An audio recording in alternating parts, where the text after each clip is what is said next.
ನಮಸ್ತೆ ನನ್ನ ಪ್ರಿಯ ವೀಕ್ಷಕರೇ, ನಮ್ಮ ದಕ್ಷ ಚಾನಲ್ಗೆ ಸ್ವಾಗತ. ವೀಕ್ಷಕರು, ಇವತ್ತೊಂದು ಕೆಲವೊಂದು ಮೂಲಿಕೆಗಳನ್ನ ನಿಮಗೆ ಪರಿಚಯ ಮಾಡಿಕೊಡ್ತಾ ಇದ್ದೀನಿ. ಈ ಮೂಲಿಕೆಗಳು ಸಾಕಷ್ಟು ದೇವಸ್ಥಾನಗಳಿಗೆ, ಕೆಲವೊಂದು ಯಂತ್ರಗಳಿಗೆ ಮತ್ತು ಪ್ರಾಣ ಪ್ರತಿಷ್ಠಾಪನೆ ಮಾಡುವಾಗ ಹಾಕುವಂಥ ಒಂದು ಹಳೆಯ ಕಾಲದ ಒಂದು ಮೂಲಿಕೆಗಳು. ಈಗಿನ ಸಾಮಾನ್ಯಕ್ಕಿದೆಯಲ್ಲ, ಯಾರಿಗೂ ಅಷ್ಟು ಗೊತ್ತಿಲ್ಲ. ಇದು ನಾನು ಕೆಲವೊಂದು ಗುರುಗಳನ್ನ ಕಲೆಕ್ಟ್ ಮಾಡಿ ಇದನ್ನು ತರಿಸಿರುವಂಥದ್ದು. ಏಕೆಂದರೆ ನಮ್ಮ ಹಳೆಯದು ಪ್ರಾಚೀನ ಮೂಲಿಕೆಗಳು ಏನಿದ್ದಾವೆ ಅದು ಯಾರಿಗೂ ಸಾಮಾನ್ಯವಾಗಿ ಅದು ಹೊರಗಡೆ ಬರ್ತಾ ಇಲ್ಲ, ಅದು ಯಾರೂ ತೋರಿಸ್ತಾ ಕೂಡ ಇಲ್ಲ. ಹಾಗಾಗಿ ನಾನು ಕೆಲವೊಂದು ಕಡೆಯಿಂದ ಓಡಾಡಿ ಇದನ್ನೆಲ್ಲ ತರಿಸಿದ್ದೀನಿ. ಇದು ನಿಮಗಾಗಿ, ನಿಮ್ಮ ಒಂದು ಭವಿಷ್ಯಕ್ಕಾಗಿ, ನಿಮ್ಮ ಒಂದು ದೇವಸ್ಥಾನಗಳು, ನಿಮ್ಮ ಒಂದು ಅಭಿವೃದ್ಧಿಗಾಗಿ ಇವತ್ತು ನಾನು ನಿಮ್ಮ ಒಂದು ವಿಡಿಯೋನ ಅಪ್ಲೋಡ್ ಮಾಡ್ತಾಯಿದ್ದೀನಿ. ಬನ್ನಿ ಇವಾಗ ಇದೊಂದು ಪರಿಚಯ ಮಾಡ್ಕೊಳ್ಳೋಣ. ಯಾಕೆ ನಿಮಗೆ ಪರಿಚಯ ಮಾಡಿಕೊಂಡಾಗ, ನಿಮಗೆಲ್ಲರೂ ಸಿಕ್ಕಿದಾಗ ಅಥವಾ ಈ ಹೆಸರುಗಳು ಅಂತ ಗೊತ್ತಾದಾಗ ನೀವೆಲ್ಲರೂ ಅದನ್ನು ತಂದುಕೊಂಡು ನಿಮ್ಮ ಉಪಯೋಗ ಮಾಡ್ಕೊಳ್ತೀರ. ಇದು ಯಾಕೆಂದರೆ ನಿಮಗಾಗೆ ನಾನು ತರಿಸಿರೋ ಅಂಥದ್ದು. ಯಾಕೆ ಸಾಕಷ್ಟು ಜನ ಕೇಳ್ತಾ ಇರ್ತಾರೆ, ಇನ್ನೂ ಅದ್ಭುತವಾಗಿರೋವಂಥದ್ದು ನಾನು ಸರ್ಚ್ ಮಾಡ್ತಾನೇ ಇರ್ತೀನಿ, ಇದಕ್ಕಿಂತ ಇನ್ನೂ ಯಾವ್ದು ಚೆನ್ನಾಗಿದೆ, ಇದಕ್ಕಿಂತ ಮತ್ತೊಂದು ಪವರ್ಫುಲ್ ಆಗಿರೋ ಮೂಲಿಕೆ ಯಾವುದಿದೆ ಅಂತಂದ್ಬಿಟ್ಟು ನಾನು ಸರ್ಚ್ ಮಾಡ್ತಾಯಿರ್ತೀನಿ. ಕೆಲವೊಂದು ಗುರುಗಳನ್ನ ನಾನು ಕಾಂಟ್ಯಾಕ್ಟ್ ಮಾಡ್ತಾಯಿರ್ತೀನಿ. ಆ ಕಾಂಟ್ಯಾಕ್ಟ್ ಆದಾಗ ಆ ಗುರುಗಳಿಂದ ಅಥವಾ ಅಗೋರಿಗಳಿಂದ ತಿಳಿದಂಥ ಈ ಒಂದು ಮೂಲಿಕೆಗಳಿವು. ನೋಡಿ, ಈ ಒಂದು ಮೂಲಿಕೆಗಳು ಒಂದೊಂದಾಗಿ ನಾನು ಹೇಳ್ತೀನಿ. ಇದು ನೀವು ಅನ್ಕೋಬೋದು, ಇದು ಮೊದಲು ನಾಗಬೆತ್ತ ಅಂತ ತೋರಿಸಲ್ಲ, ಅದು ಅಂತ ಅಲ್ಲ. ಇದು ನಾಗಬೆತ್ತ ಅಲ್ಲ, ಇದು ನಾಗವಲ್ಲಿ ಅಂತಂದ್ಬಿಟ್ಟು. ನಾಗವಲ್ಲಿ ಅಂದರೆ ಈ ನಾಗಕ್ಕೆ ಸಂಬಂಧಪಟ್ಟ ದೇವಸ್ಥಾನಗಳಿದ್ದರೆ ಅದನ್ನು ಸಿದ್ಧಿ ಮಾಡಿ ಅದರ ಹತ್ರ ಇಡ್ತಾರೆ. ಇದನ್ನು ನೋಡಿ, ನಿಮಗೆ ಅದು ಸೇಮ್ ಆ ಥರನೇ ಕಾಣ್ತಾ ಇದೆ. ಇದನ್ನು ನಾಗವಲ್ಲಿ ಅಂತ ಹೇಳ್ತಾರೆ, ಅಥವಾ ಕಾಡು ನಾಗ ಅಂತಲೂ ಹೇಳ್ತಾರೆ. ಸಾಕಷ್ಟು ಹೆಸರುಗಳಿದೆ. ಒಂದೊಂದು ಕಡೆ, ಒಂದೊಂದು ಪ್ರಾಂತ್ಯದಲ್ಲಿ, ಒಂದೊಂದು ರಾಜ್ಯಗಳಲ್ಲಿ ಇದಕ್ಕೆ ಬೇರೆ ಬೇರೆ ಹೆಸರುಗಳಿದ್ದಾವೆ. ಇದು ಹೇಳಿದೆ, ಇದು ನಾಗದೇವರಿಗೆ ಸಂಬಂಧಪಟ್ಟಂಥ ಯಾವುದಾನ ದೇವಸ್ಥಾನಗಳಿದ್ದಾಗ ಅಂಥವ್ರು ಇದನ್ನು ಸಿದ್ಧಿ ಮಾಡಿಕೊಂಡು ಅಲ್ಲಿ ಇಟ್ಟಾಗ ಒಂದು ಅಭಿವೃದ್ಧಿ ಆಗುತ್ತೆ, ಮತ್ತು ಅಲ್ಲಿ ಆಕರ್ಷಣೆ ಅನ್ನೋದು ಆಗುತ್ತೆ. ಇದೊಂದು ನಾಗವಲ್ಲಿ ಅಂತ ತಿಳ್ಕೊಂಡ್ರಿ. ಮತ್ತೊಂದು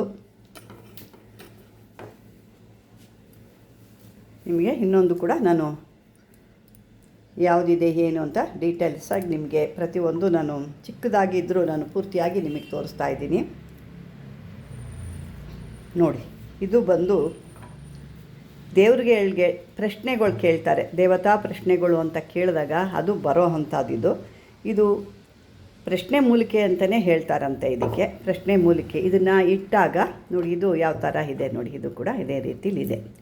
ಇದು ಪ್ರಶ್ನೆ ಮೂಲಿಕೆ ಅಂತ ಹೇಳ್ತಾರಂತೆ. ಈ ಪ್ರಶ್ನೆಗಳು ಅಂತಂದಾಗ ದೇವತಾ ಮೂರ್ತಿಗಳ ಹತ್ರನೋ ಅಥವಾ ಅವರ ಬಳಿನೋ ಯಾವುದೋ ಯಂತ್ರದಲ್ಲಿ ಇಟ್ಕೊಂಡಾಗ ಈ ಒಂದು ಪ್ರಶ್ನೆ ಮೂಲಿಕೆಗಳು ಬರುತ್ತೆ ಅಂತ ಹೇಳಿದ್ದಾರೆ. ಇದು ಕೂಡ ಭಾಳ ಅದ್ಭುತವಾದಂಥದ್ದು ಮತ್ತು ಪ್ರತಿಷ್ಠಾಪನೆಗಳಲ್ಲಿ ಭಾಳ ಮುಖ್ಯವಾದಂಥ ಪಾತ್ರ ವಹಿಸಿರೋ ಅಂಥದ್ದು.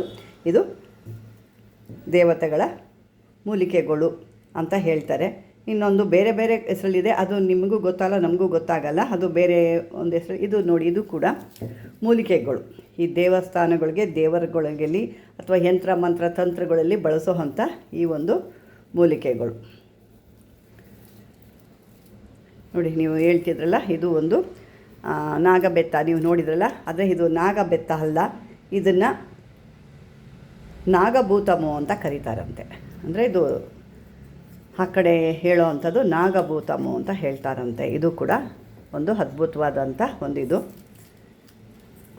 ಇನ್ನೊಂದು ನೀವು ನೋಡ್ತಾ ಇದ್ದೀರ, ಉಗ್ರಭೂತಾಳೆ ಅಂದ್ಬಿಟ್ಟು. ಸಾಕಷ್ಟು ಜನ ಕೇಳ್ತಿದ್ರು ಉಗ್ರಭೂತಾಳೆ ಅದು ಅಂತ. ನಾನು ಸಾಕಷ್ಟು ಜನಗಳನ್ನ, ಪಂಡಿತರನ್ನ ಅಥವಾ ಅಗೋರಿಗಳನ್ನೆಲ್ಲ ಪ್ರಶ್ನೆ ಮಾಡಿ ತೊಗೊಂಡಾಗ ಇದು ಉಗ್ರಭೂತಾಳೆ ಅಂತ ಹೇಳ್ತಾ ಇದ್ದಾರೆ. ಇದು ಉಗ್ರಭೂತಾಳೆ. ಅದರಲ್ಲಿ ಎರಡು ಥರ ಇದೆ. ಒಂದು ದೊಡ್ಡದು ಮರ ಥರ ಬರುತ್ತೆ, ಆ ಮರ ಪೂರ್ತಿ ಮುಳ್ಳಾಗಿರುತ್ತೆ, ಅದು ಒಂದು ಉಗ್ರಭೂತಾಳೆ. ಇದು ಒಂದು ಉಗ್ರಭೂತಾಳೆ. ಇದು ಉಗ್ರಭೂತಾಳೆ. ನೋಡಿ, ಇದು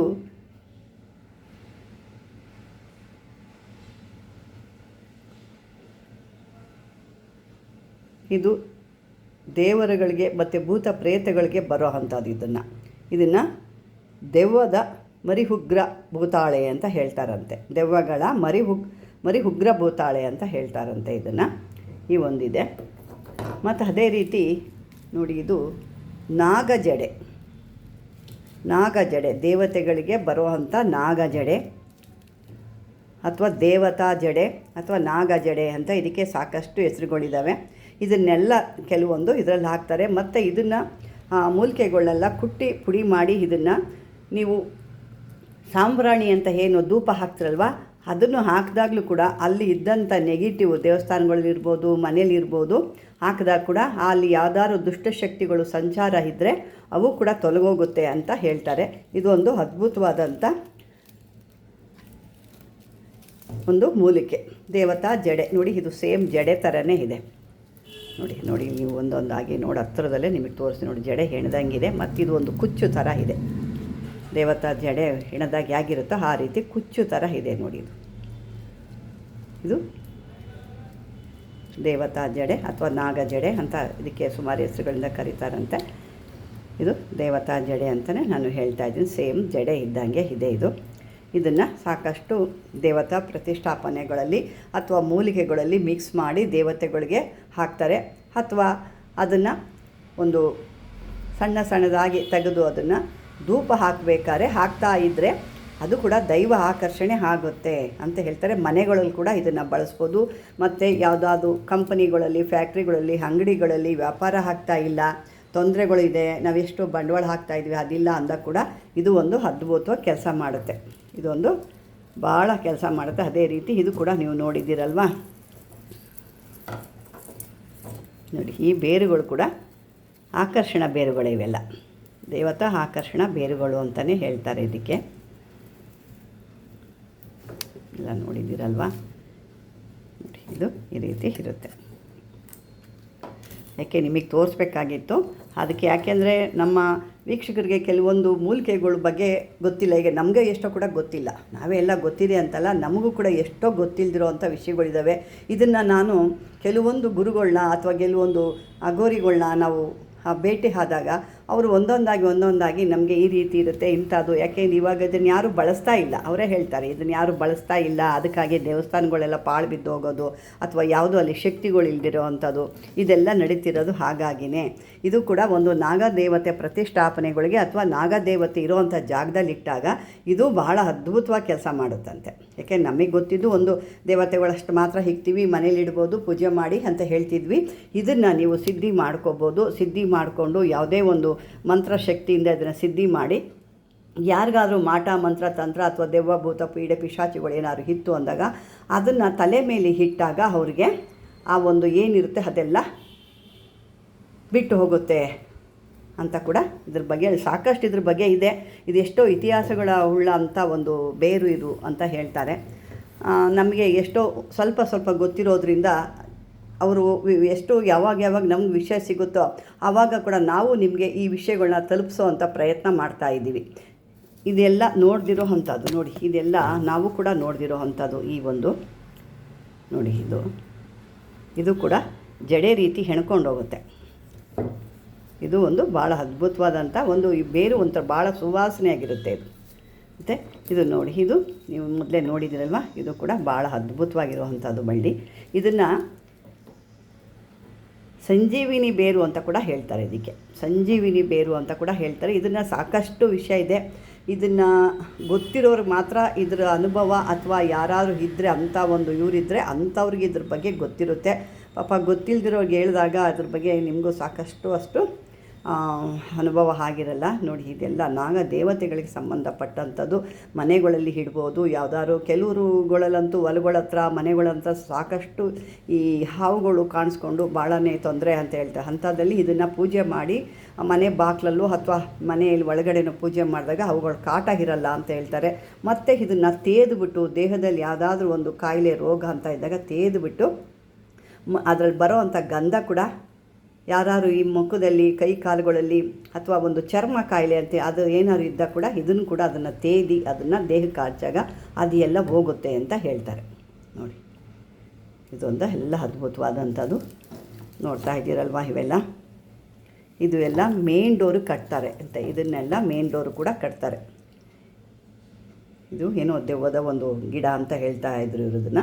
ಇದನ್ನು ಮನೇಲಿದ್ದಾಗ ಯಾವುದೇ ಭೂತ ಪ್ರೇತ ಮನೆಯಲ್ಲಿದ್ದರು ಅಥವಾ ಒಳಗಡೆ ಬರ್ತೀರಿ ಅಂದರೂ ಬರೋಕ್ಕೆ ಬಿಡಲ್ಲ ಇದು ಅಂತ ಹೇಳ್ತಾ ಇದ್ದರು. ಇದನ್ನು ಕಟ್ ಮಾಡಿ ಚಿಕ್ಕ ಚಿಕ್ಕದಾಗಿ ಮಾಡಿ ಒಂದು 5 ಇಂಚು ಆ ರೀತಿ ಮಾಡಿ ಇದನ್ನು ಮೇನ್ ಡೋರ್ಗೆ ಒಳಗಡೆ ಮಖದಲ್ಲಿ ಇದನ್ನು ಕಟ್ಬೋದು.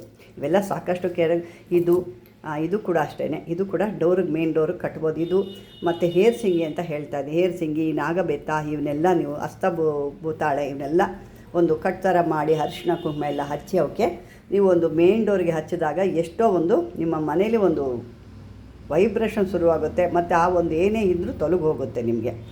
ವೀಕ್ಷಕರೇ, ಇದ್ರ ಬಗ್ಗೆ ಹೇಳ್ತಾ ಹೋದರೆ ಸಾಕಷ್ಟು ವಿಷಯಗಳಿದ್ದಾವೆ. ಇದು ಜಡೆದಂತೂ ಇದು ಭಾಳ ನೋಡಿ ನನಗೆ ಭಾಳ ಇಷ್ಟ ಆಯಿತು. ಅಷ್ಟು ಚೆನ್ನಾಗಿದೆ ಇದು ದೇವತೆಗಳಿಗೆ ಒಂದು ಅದ್ಭುತವಾದಂಥ ಒಂದು ಇದು ಅಂತ ಹೇಳ್ತಾರೆ. ಹಾಗಾಗಿ ಈ ನಮ್ಮ ವೀಕ್ಷಕರು ಇದನ್ನು ವೀಕ್ಷಣೆ ಮಾಡಿ ಇದರ ಉಪಯೋಗ ಮತ್ತು ಇಂಥ ಒಂದು ಗಿಡಗಳು ಇದೆಯಾ ಅಂತ ತಿಳ್ಕೊಳ್ಳಿ ಅನ್ನೋ ಉದ್ದೇಶಕ್ಕೆ ನಾನು ಈ ವಿಡಿಯೋ ಮಾಡ್ತಾಯಿದ್ದೀನಿ. ಈ ವಿಡಿಯೋ ನೋಡಿ ನಿಮಗೆ ಇಷ್ಟವಾದರೆ ಲೈಕ್ ಮಾಡಿ, ಶೇರ್ ಮಾಡಿ, ಮಾಮೂಲಿ ಹಾಗೆ ನಿಮ್ದು ಯಾವುದೇ ಒಂದು ಪ್ರಶ್ನೆ ಇದ್ದರೂ ಕಾಮೆಂಟ್ ಬಾಕ್ಸಲ್ಲಿ ಹಾಕಿ, ಆದಷ್ಟು ಸಬ್ಸ್ಕ್ರೈಬರ್ ಮಾಡ್ಕೊಳ್ಳಿ, ಲೈಕ್ ಮಾಡಿ, ಕಾಮೆಂಟಲ್ಲಿ ಹಾಕಿ ಅಂತ ಹೇಳ್ತಾ ಇದುವರೆಗೂ ನನ್ನ ವಿಡಿಯೋ ನೋಡಿ ಧನ್ಯವಾದಗಳು.